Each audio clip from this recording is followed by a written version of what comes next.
Assalamualaikum warahmatullahi wabarakatuh. Bismillahirrahmanirrahim. Wassalatu wassalamu ala Rasulillah Muhammad bin Abdillah wa ala alihi wa sahbihi mawala.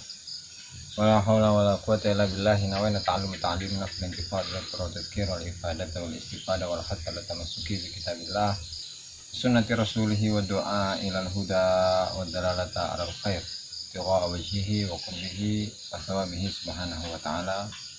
Rabbi syrah li sadri wa yassir li amri wahlul 'uqdatam min lisani yafqahu qawli. Amma ba'du. Para hadirin, para pemirsa, para ashab, para ikhwan, para dulur yang dimuliakan Allah Subhanahu wa taala.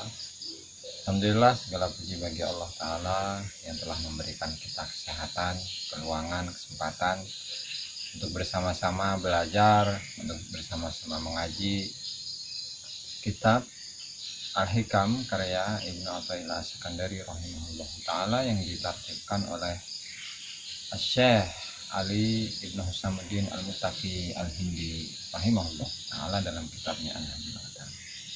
Kita masih sampai pada babul hikam fis shalah, dan sebelum kita mulai mari kita hadiahkan Al-Fatihah kepada mu'alliful kitab Shahibul Asr Al-Imam Ibnu Athaillah As-Sakandari, para syurah, para ulama, para guru kita, para orang tua kita, para ikhwan, para ashab, ala hadhihi niyyah wa ala kulli niyatin shalihah wa ala man nawabihi aslafuna salihun wa ila hadratin Nabi Muhammad sallallahu alaihi wasallam. Al-Fatihah.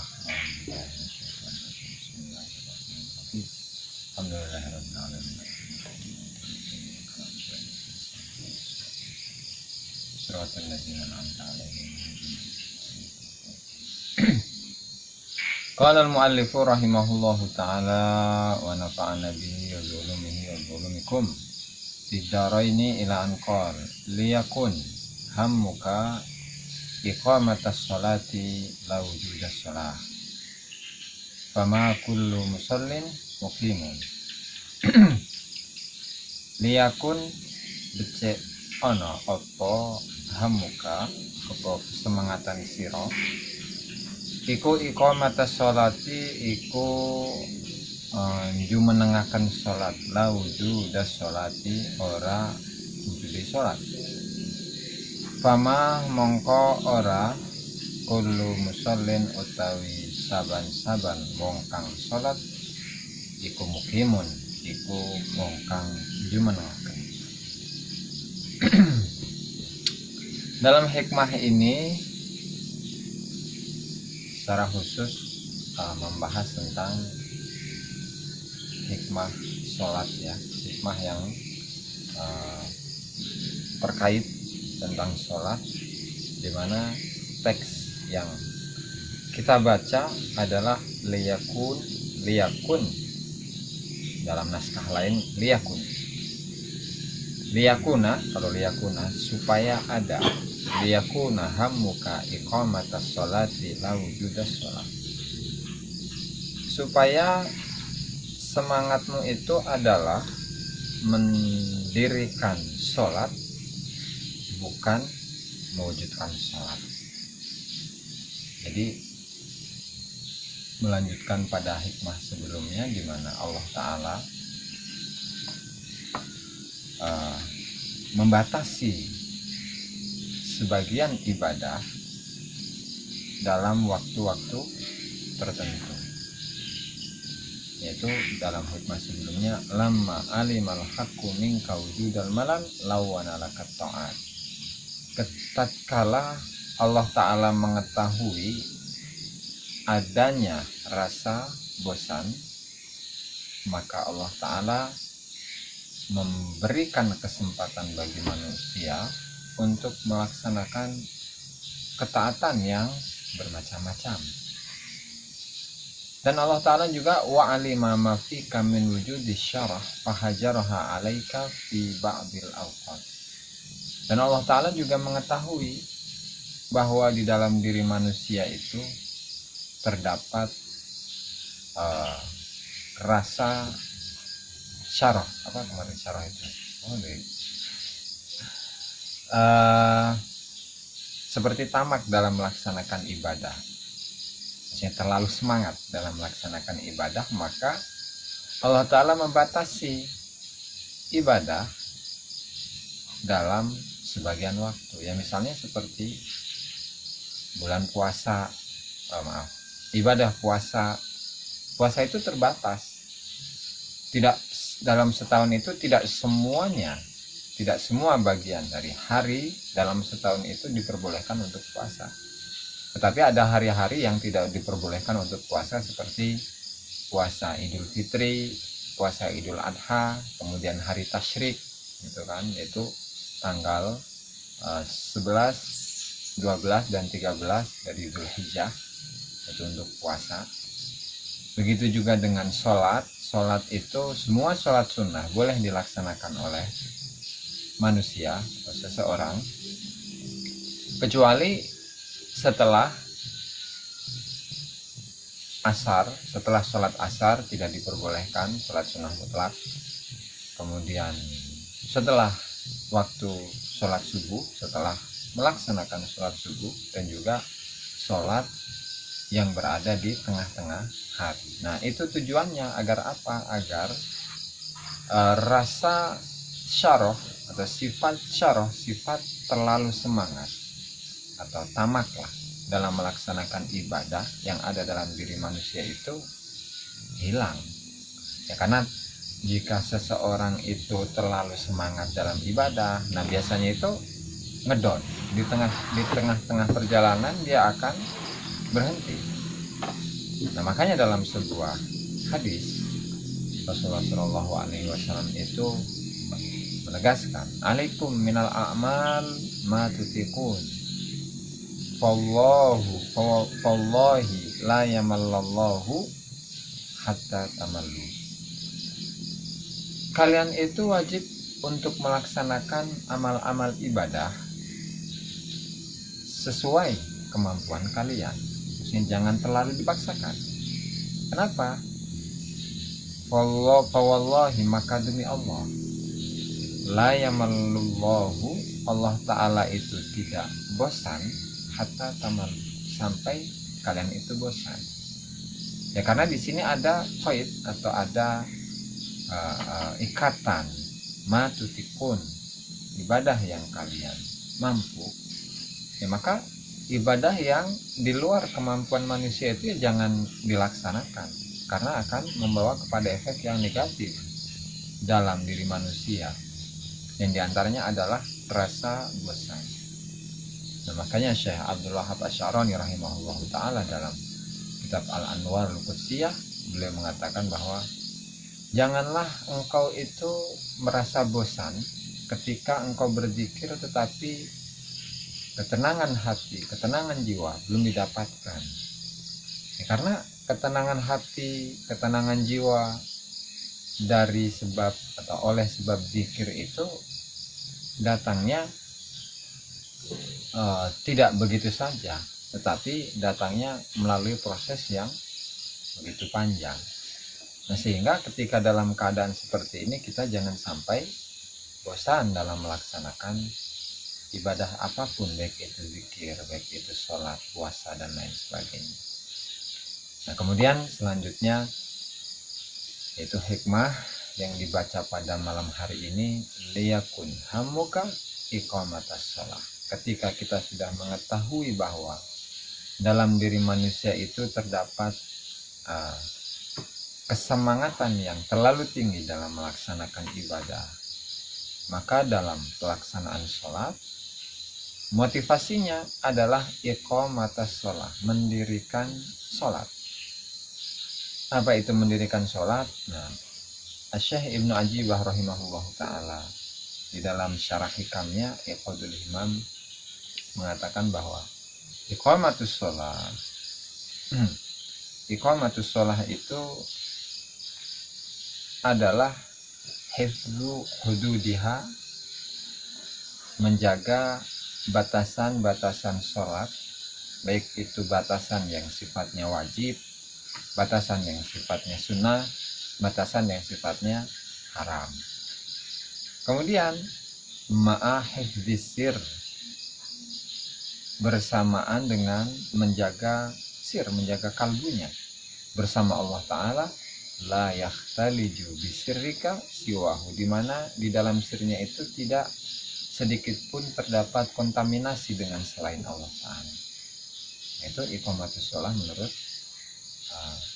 Syekh Ibnu Athaillah As-Sakandari rahimahullah ta'ala. Jadi mendirikan sholat tidak hanya sekedar pelaksanaannya saja, tidak sekedar melaksanakan sholat yang banyak jumlahnya sampai ratusan rakaat bahkan ribuan rakaat, tidak.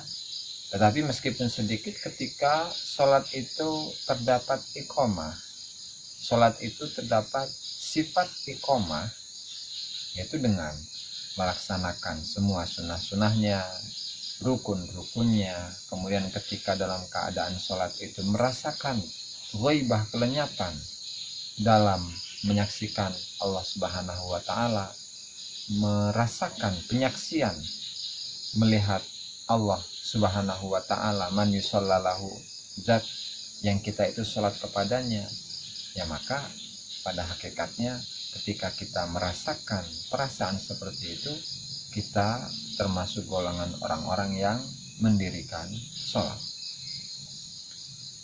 Ya karena fama kullu musallin muqimun, ya karena tidak semua orang yang sholat, tidak semua orang yang sholat itu muqimun adalah orang yang mendirikan sholat.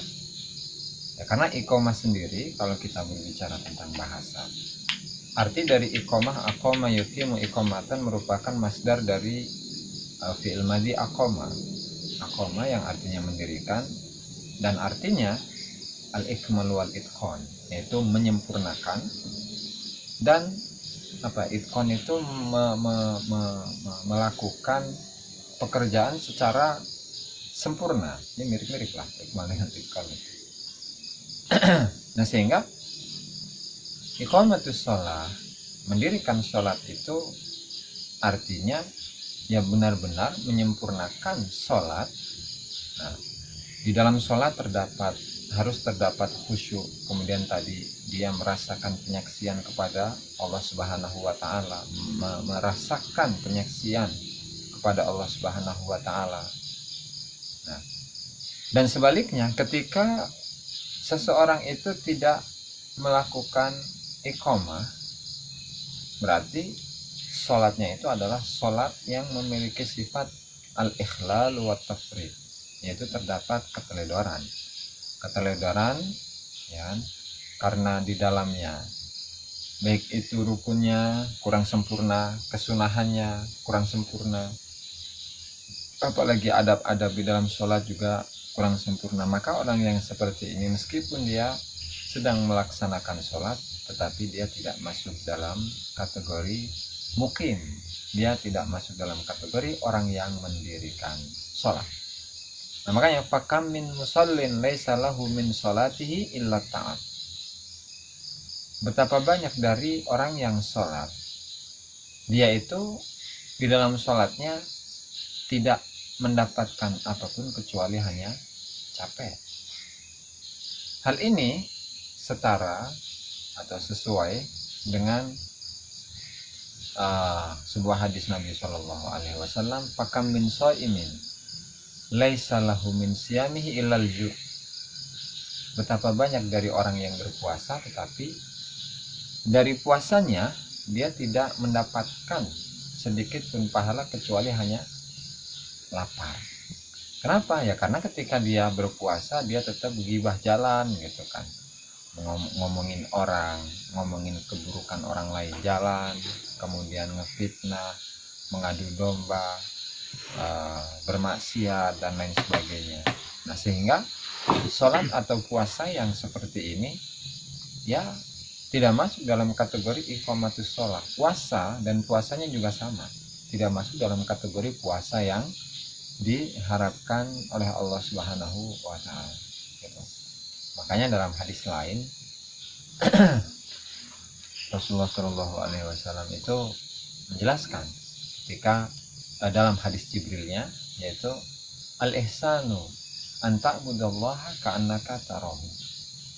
Ihsan itu, berbuat baik itu terutama dalam ibadah, berbuat baik itu adalah engkau menyembah Allah Subhanahu wa taala seakan-akan engkau melihat Allah Subhanahu wa taala. Seakan-akan kita melihat Allah Subhanahu wa taala. Nah, bagaimana perasaan kita ketika melakukan ibadah, terutama sholat? Kita merasakan sifat qahar, sifat jalal, sifat kebesaran dan sifat keperkasaan Allah taala. Pasti kita akan merasa takut, akan khauf, itu akan menyelimuti diri kita. Atau sebaliknya, kita ketika dalam sholat, ketika dalam ibadah, kita merasakan sifat jamal, keindahan Allah Ta'ala, rahim, sifat kasih sayang Allah Subhanahu wa Ta'ala. Maka hati kita juga akan merasakan sifat keindahan tersebut dan juga sifat kasih sayang tadi. Nah, sehingga dari hal ini para ulama sufiyah, mereka itu mensyaratkan di dalam sholat harus terdapat sifat khusyuk. Nah, bahkan Imam Ghazali rahimahullah ta'ala menjadikan khusyuk di dalam sholat itu menjadi salah satu rukun dari rukun-rukunnya sholat. Jadi kalau dihitung rukun sholat menurut Imam Ghazali itu ada 18. Karena materi kita ini adalah materi tasawuf, materi sufi, materi thariqah, sehingga kita mengacu kepada kalamnya atau keterangan dari para ulama-ulama tasawuf, ulama-ulama sufi atau ulama-ulama thariqah. Jadi memang di dalam sholat itu harus terdapat khusyuk, dan khusyuk itu ada 3 tingkatan. Tingkatan yang pertama khusyu'u khaufin wa inkisarin wa idlal, yaitu khusyuk, dan khusyuknya itu berdasarkan atas rasa takut, khauf kepada Allah Ta'ala, wa inkisarin, merasa hatinya itu pecah, merasa hatinya itu lemah, wa idlalin, dan juga khusyuk yang didasarkan atas rasa hina di hadapan Allah Subhanahu wa Ta'ala. Dan tingkatan yang pertama ini dimiliki oleh kalangan al-ubadu wa zuhad, yaitu para ahli ibadah dan juga para ahli zuhud. Itu tingkatan yang pertama. Untuk tingkatan yang kedua, al-martabatus tsaniyah, tingkatan yang kedua itu khusyu'u ta'zimin wa haibatin wa ijlalin, yaitu khusyuk yang didasarkan atas rasa ta'zim, pengagungan terhadap Allah, haibah dan rasa haibah, pengagungan terhadap Allah, mirip-mirip itu, wa ijlal, dan juga membesarkan, mengagungkan, mirip-mirip nih, ta'zim, haibah dan ijlal. Itu khusyuk yang berdasarkan atas pengagungan kepada Allah Subhanahu wa Ta'ala, dan sifat khusyuk ini dimiliki oleh para muridin seseorang yang menghendaki Allah Subhanahu wa Ta'ala, menempuh perjalanan menuju Allah Subhanahu wa Ta'ala, dan juga para salihin. Nah, tapi golongan yang ketiga itu lebih baik lagi tentunya, yaitu khusyu'u farahin wa sururin wa iqbalin, yaitu khusyuk yang berdasarkan atas rasa kebahagiaan dan pertemuan dengan Allah Subhanahu wa Ta'ala. Wa huwa lil wasilina minal arifin. Dan pada makom ketiga ini atau tingkatan ketiga ini itu dimiliki oleh para orang-orang yang sudah husul kepada Allah Subhanahu wa Ta'ala dari kalangan ahli ma'rifat. Dan makom yang ketiga ini itu dinamakan sebagai qurratul ain. Qurratul ain, sesuatu yang sangat-sangat membahagiakan hatinya. Nah, nanti di pembahasan akhir dari hikam-hikam fisolah itu akan dibahas. Itu ketika mengomentari sabda Rasulullah Shallallahu Alaihi Wasallam, wa ju'ilat qurratu aini fisolah, wa ju'ilat qurratu aini fisolah.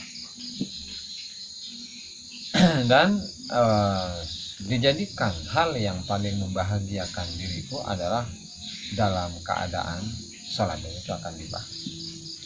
Nah, sehingga bagaimana dengan sholat yang di dalamnya tidak terdapat khusyuk dan merasakan kehadiran Allah Subhanahu wa taala? Sholat yang di dalamnya tidak terdapat khusyuk, sholat yang di dalamnya itu tidak merasakan kehadiran Allah Subhanahu wa taala. Nah, oleh para ulama ahli sufi, sholat yang seperti ini menurut mereka adalah sholat yang tidak diterima gitu. Jadi sholat, ketika kita sholat kemudian tetapi kita tidak merasakan kekhusyuan bersama Allah, ketenangan bersama Allah, tidak merasakan kehadiran bersama Allah, ya maka sholat ini ya sama seperti sholat tanpa ruh, jasad tanpa ruh. Jasadnya ada tetapi ruhnya tidak ada gitu. Ya, karena tetapi ini bukan dilihat dari pandangan ahli syariat. Kalau pandangan ahli syariat pasti sholatnya dikatakan sah, tetapi karena ini adalah melihat kepada pandangan ahli ma'rifat, kepada ahli tasawuf, maka sholat yang seperti ini adalah sholat yang tidak sah. Dimana Syekh Ibnu Ajibah rahimahullahu ta'ala, nah beliau itu menggambarkan bagaimana sholat yang seharusnya. Ada sebuah perumpamaan yang disebutkan oleh Syekh Ibnu Ajibah rahimahullahu ta'ala. Laisa lil abdi min sholatihi illa ma hadara fiha qalbuhu. Dimana seorang hamba itu dia tidak mendapatkan di dalam sholatnya kecuali apa yang dirasakan oleh hatinya. Faqad yakunu lahu ruku sholatihi aw nisfuha biqadri ma hadara fiha. Nah, terkadang seseorang itu hanya mendapatkan 1/4 dari sholatnya, terkadang setengahnya, terkadang 1/3, atau bahkan lebih kecil dari itu. Nah, kemudian apa saja yang dapat membantu seseorang untuk mendapatkan khusyuk? Nah, kata beliau, wa yu'inu 'alal khusyuk az-zuhdu fid dunya. Yang dapat membantu seseorang, membantu kita untuk mendapatkan rasa khusyuk di dalam sholat, yaitu az-zuhdu fid dunya, tidak suka atau membenci dunia. Nah, kembali lagi, yang namanya membenci itu adalah rasa yang dirasakan oleh hati gitu. Ini rasa, tidak hanya sekedar ucapan. Nah, dan ternyata zuhud fid dunya, tidak menyukai dunia, itu merupakan obat yang paling mujarab gitu untuk mendapatkan kekhusyuan di dalam sholat. Selanjutnya wa mithalu dzalika, dicontohkan oleh Syekh Ibnu Ajibah rahimahullah ta'ala, wa mithalu dzalika, permisalan atau percontohan hal itu, kasyajaratin indaka fi bustanin yajtami'u 'alaiha tuyur. Seperti sebuah pohon yang ada di taman, di sebuah taman, di mana burung-burung itu banyak yang berkumpul di atas pohon tadi.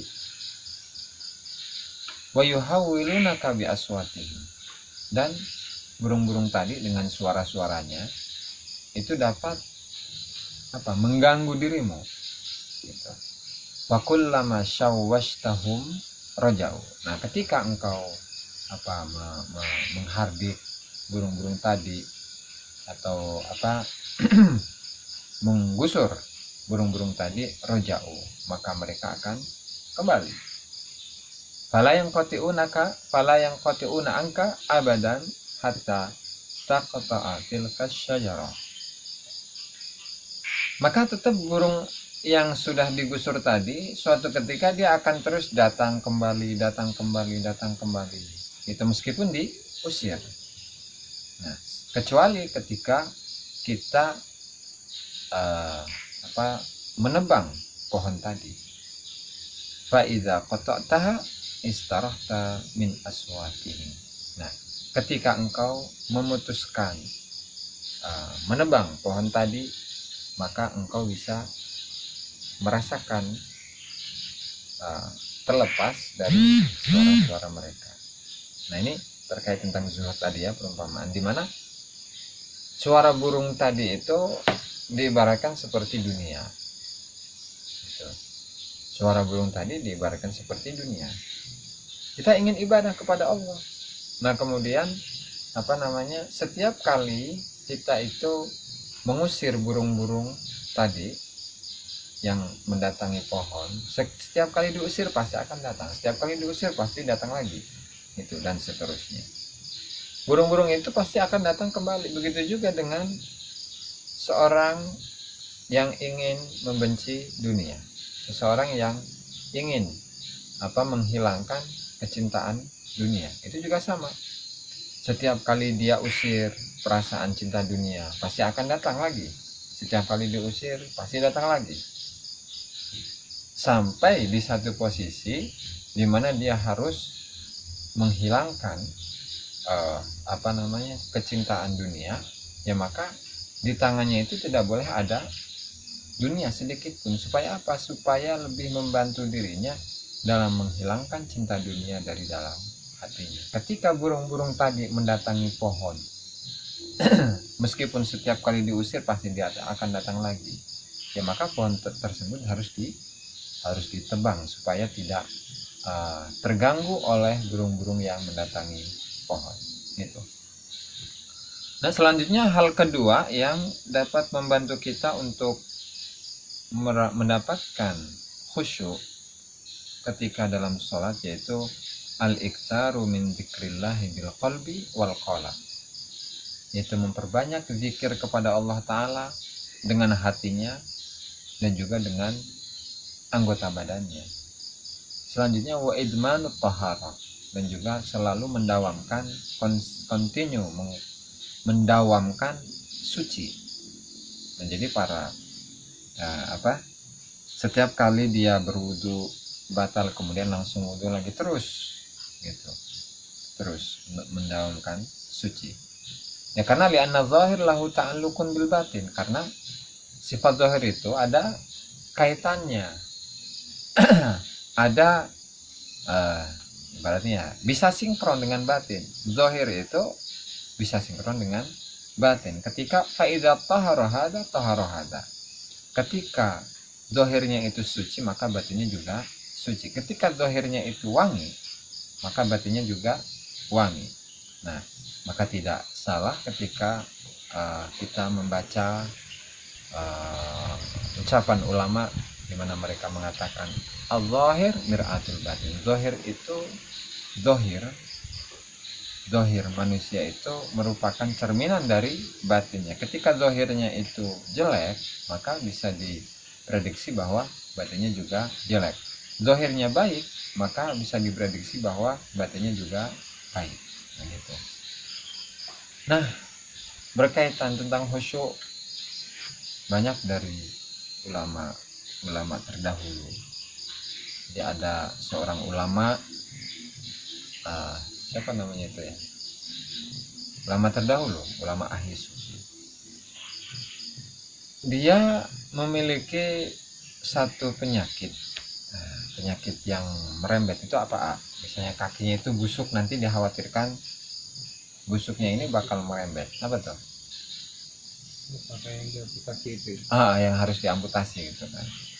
Penyakit di kakinya, dimana penyakit di kakinya ini akan merembet, dan untuk memutuskan penyakit ini maka kakinya harus diamputasi.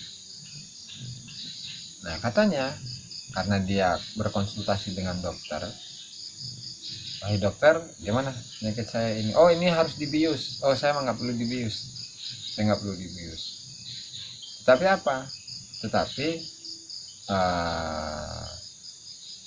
aku ketika dalam keadaan sholat, ketika aku sholat, maka amputasilah kakiku. Nah, sholatlah selama ini, Allahu Akbar, dan seterusnya. Ketika di tasyahud awal diamputasi, seret. Dan dia tidak merasakan apapun, tidak merasakan sakit sedikit pun ketika kakinya diamputasi. Nah, setelah beres, assalamualaikum warahmatullah, assalamualaikum warahmatullah. Ayo mana katanya ini? Katanya mau mengamputasi kaki saya. Wahai syekh, wahai imam, kaki anda, kaki antum sudah diamputasi. Coba lihat. Oh iya. Jadi beliau itu tidak merasakan apapun. Kenapa? Ya karena memang dalam keadaan sholat, beliau itu sangat merasakan khusyuk. Beliau menyaksikan keindahan Allah Subhanahu wa taala. Beliau itu sangat menikmati kebersamaan dengan Allah Subhanahu wa taala ketika di dalam sholat, sehingga tidak ada kenikmatan yang lebih nikmat daripada ketika dia dalam keadaan sholat. Itu yang dialami, yang dirasakan oleh ulama-ulama terdahulu, di mana rasa khusyuk yang mereka rasakan di dalam sholat itu, ya mereka sangat merasakan kebahagiaan yang luar biasa, dan mereka itu merasakan kehadiran Allah Subhanahu wa taala. Bahkan tidak hanya itu, mereka lenyap dari selain Allah Subhanahu wa taala ketika mereka dalam keadaan sholat. Itu hikmah yang pertama. Liyakun hamuka iqamatas shalah la wujudas shalah kama kullu musallin muqimun. Nah, hal ini memberikan motivasi kepada kita supaya kita itu lebih memotivasi kita itu adalah iqamatus shalah, mendirikan sholat dengan memperbaiki sholat-sholat kita, baik dari sisi rukun-rukunnya, kesunahan-kesunahannya, sehingga kita dapat merasakan khusyuk bersama Allah Subhanahu wa taala. Dan kekhusyuan ini bukan timbul dari rasa takut, bukan timbul dari rasa pengagungan kepada Allah, tetapi harus timbul dari rasa kebahagiaan, rasa kesenangan, dan rasa kebersamaan dengan Allah Subhanahu wa taala, agar kita dijadikan sebagai orang-orang yang makrifat, kenal dengan Allah Subhanahu wa taala. Amin ya rabbal alamin. Itu hikmah yang pertama. Hikmah yang kedua, alima wujudadh-dha'fi minka faqallala a'dadaha wa alima ihtiyajaka ila fadlihi fakatsara imdadaha. Alima ngerti sapa Allah wujudadh-dha'fi ing wujude kelemahan mingka saking sira. Faqallala mongko ngurangi sapa Allah a'dadaha ing bilangane pira-pira wilangane salat. Wa alima lan ngerti sapa Allah ihtiyajaka ing kebutuhan sira ila fadlihi maring keutamaane Allah. Fakatsara mongko ngakeh-ngakehaken sapa Allah imdadaha ing pira-pira anugerah salat. Ya. Kemudian selanjutnya juga masih berkaitan tentang sholat, di mana alima wujudadh-dha'fi minka, Allah Ta'ala itu mengetahui sisi atau keberadaan sifat lemah yang ada dalam diri manusia. Maka Allah Ta'ala faqallala i'dadaha, maka Allah Ta'ala mengurangi bilangannya. Wa alimah tiyajaka ila fadlihi, dan Allah Ta'ala mengetahui kebutuhanmu kepada karunia Allah. Fakat faro imdadaha, maka Allah Ta'ala memperbanyak balasan-balasan dalam sholat. Hal ini kembali kepada Isra Mi'raj yang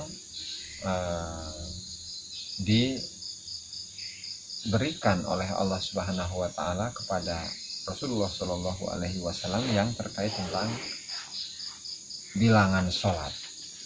Jadi dulu itu ketika Isra Mi'raj di tanggal 27 Rajab tahun berapa itu, tahun 2 tahun atau 3 tahun sebelum hijrah, Allah Subhanahu wa Ta'ala memberikan hiburan ya kepada Nabi Muhammad Shallallahu Alaihi Wasallam, karena sebelumnya Rasulullah SAW itu merasakan kesedihan yang mendalam. Ya karena satu, istri beliau yang tercinta yaitu Siti Khadijah radhiyallahu taala anha meninggal di waktu itu. Kemudian disusul dengan paman beliau juga meninggal, karena paman beliau itu selalu membela beliau di hadapan tokoh-tokoh besar kota Mekah. Nah, karena kedua tokoh ini meninggal di tahun itu, maka tahun itu dinamakan sebagai Amul Huzun, tahun kesedihan. Nah, maka Allah Subhanahu wa taala memberikan hiburan, memberikan kebahagiaan kembali kepada Nabi Muhammad SAW. Maka Rasulullah itu diperjalankan dari Mekah ke Madinah, dari Mekah ke Baitul Maqdis, dari Baitul Maqdis ke Sidratul Muntaha. Nah, kemudian setelah beliau itu pulang dari Sidratul Muntaha, ternyata Allah Subhanahu wa taala memberikan kenang-kenangan, memberikan hadiah lah kepada Rasulullah Shallallahu alaihi wasallam, dan hadiahnya itu berupa ibadah sholat 50 waktu. Ibadah sholat 50 waktu. Nah, kemudian beliau turun, dan ternyata ketika berpapasan dengan Nabi Musa alaihissalam, beliau memberikan masukan, kan? Memberikan masukan, wahai Nabi Muhammad, saya itu sudah mencoba kaum saya, umat Nabi Musa, dengan melaksanakan sholat 50 waktu, dan ternyata mereka lemah. Padahal dari sisi fisik mereka jauh lebih kuat daripada umatmu itu lemah. Terus kemudian dengan adanya tadi tawar-menawar antara Rasulullah dan Allah Subhanahu wa taala, 50 dari 50, 45, 40, 35, 30, terus sampai pada 5 waktu. Dan itu pun oleh Nabi Musa alaihissalam, wahai Rasulullah, Nabi Muhammad SAW, umatmu itu masih belum mampu untuk melaksanakannya. Ya, karena 5 itu masih banyak hitungannya. Nah, tetapi karena Rasulullah SAW itu merasakan malu gitu, karena berkali-kali minta keringanan dari Allah Subhanahu wa taala, ya maka beliau sudah merelai, saya sudah tidak mampu untuk bertemu dengan Allah Subhanahu wa taala lagi, ya karena keringanannya itu sudah 10 kali lebih ringan daripada awalnya, dari 50 sampai ke 5. Nah, karena Allah Subhanahu wa taala mengetahui sisi kelemahan dalam diri manusia, ya maka Allah Ta'ala meringankan, mengurangi ibadah sholat yang jumlahnya 50 waktu menjadi 5 waktu. Gitu. Alima wujud dha'fi minka faqallala a'dadaha. Yang aslinya 50 menjadi 5. Nah, kemudian famin lutfihi subhanahu bika yuhal insan qallala a'dadaha ma'a sa'atiz zaman. Nah, salah satu dari kemurahan Allah Ta'ala, sifat welas asih, kasih sayang, kecintaan Allah Subhanahu wa taala kepada kita, Allah Ta'ala itu mengurangi jumlah sholat yang aslinya 50 menjadi 5. Nah, padahal waktunya sangat luas, 24 jam. Nah, kemudian faja'ala 'alaika sholatan fi awwali naharihi syukran lima azharahu laka min bahiri anwari waliyakuna nuhuduka ilaihi fi awwali qiyamika jabran lima hasala min ghaflatika fi tulli manamik. Nah, maka ini hikmah dari masing-masing sholat 5 waktu, ya, dimana Allah Ta'ala itu menjadikan sholat di awal dari siang, yaitu sebagai rasa syukur terhadap apa yang Allah Subhanahu wa taala berikan kepada manusia, yang berupa cahaya-cahayanya yang begitu terang, ya, agar tujuannya adalah nuhuduka ilaihi fi awwali qiyamik jabran lima hasala min ghaflatika fi tuli manamik, ya, agar kesemangatan kita menuju Allah Subhanahu wa taala di awal bangun tidur kita itu sebagai jabron, sebagai penembel atau pelengkap atau penutup dari kelalaian kita sebelumnya ketika waktu kita tidur. Kemudian wajah ala alaika sholatan fi wasati naharihi ikhmadan angka lima azharahu lidzalikal waqt min wuqud dinarihi. Nah, kemudian Allah Ta'ala mewajibkan sholat zuhur, ya, di tengah-tengah hari. Itu tujuannya adalah agar Allah Ta'ala memadamkan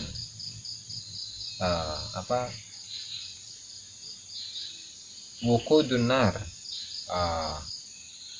menyalanya api neraka, ya karena di siang hari itu suasananya panas.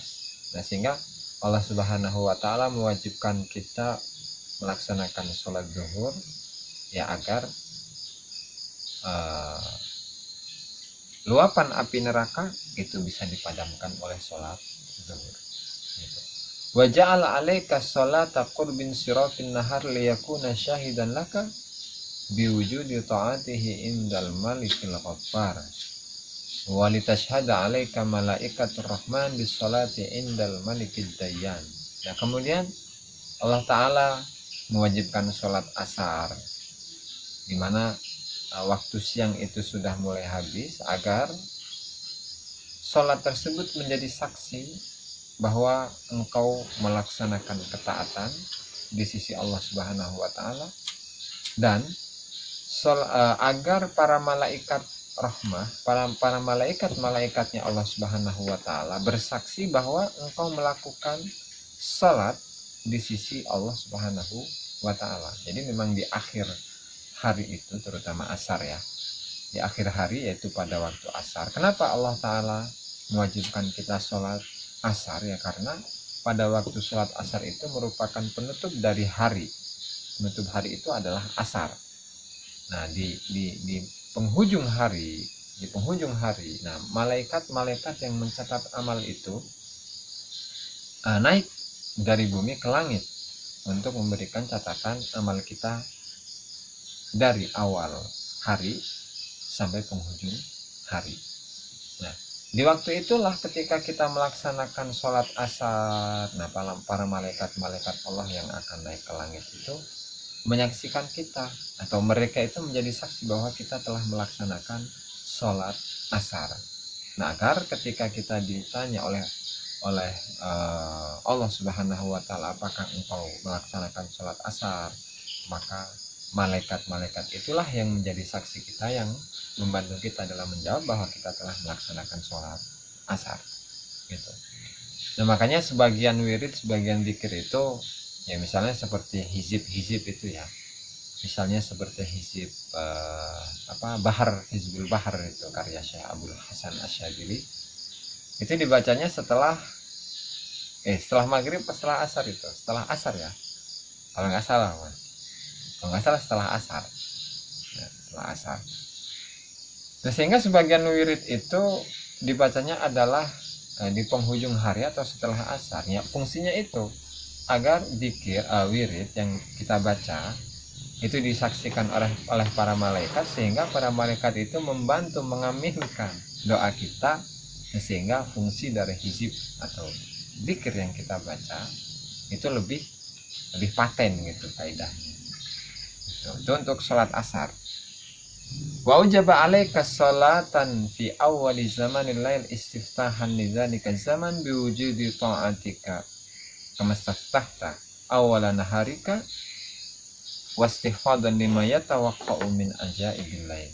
Nah, kemudian di awal malam, awal petang, yaitu di sholat maghrib, Allah Ta'ala mewajibkan sholat maghrib. Ya agar apa? Agar sholat maghrib itu menjadi pembuka bagi kita, bahwa di awal petang kita itu telah membukanya dengan ketaatan kita kepada Allah Subhanahu wa Ta'ala, gitu. Nah, kemudian tsumma lamma aratta an tanam an sayyidika wa taghfal an rabbika wa tatamatta'a bi firashika amaraka an tudi'ahu bi hudurika ma'ahu wa an yakuna akhiru ahdika bihi wujuda ta'adak. Nah, kemudian sebelum engkau tidur, ketika kita itu ingin tidur, ingin lalai dari Tuhan kita, dan kita bersenang-senang dengan kasur kita. Nah, Allah Subhanahu wa Ta'ala memerintahkan kita untuk melaksanakan sholat isya, dan agar akhir dari waktu terjaganya kita itu adalah beribadah kepada Allah Subhanahu wa ta'ala. Nah, semuanya ini wa hadza kulluhu juziba minka laka li hadratihi wastikhrajun minka li syukri minnati. Dan semuanya ini baik dari sholat subuh, duhur, asar, maghrib, dan isya itu merupakan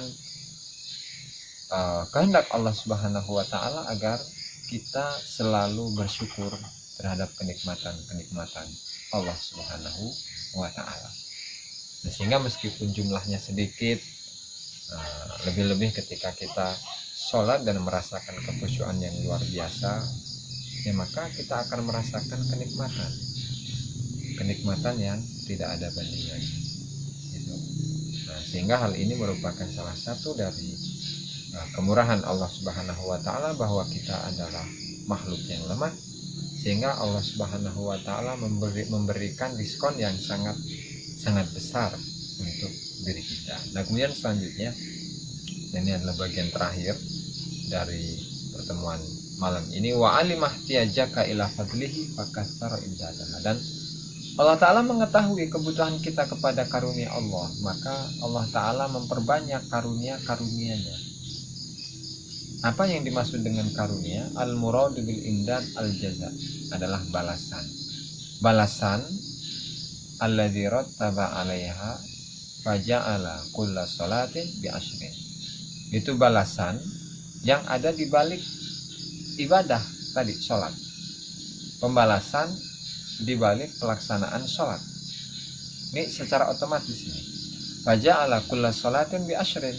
Maka Allah Ta'ala menjadikan setiap sholat itu 10 kali lipat. Ya, maksudnya kan dari 50 sampai jadi 5. Nah, 1 itu dibanding 10 gitu. Wahya khamsun. Ya. Sholatnya itu 5 waktu, dan 1 waktu sholat itu sebanding dengan 50. Nah, pada hakikatnya ketika kita melaksanakan sholat 5 waktu itu, berarti kita telah melaksanakan sholat 50 sholat ya, karena memang 1 kali sholat itu sebanding dengan 10 kali lipat. Khamsun fil his, dari sisi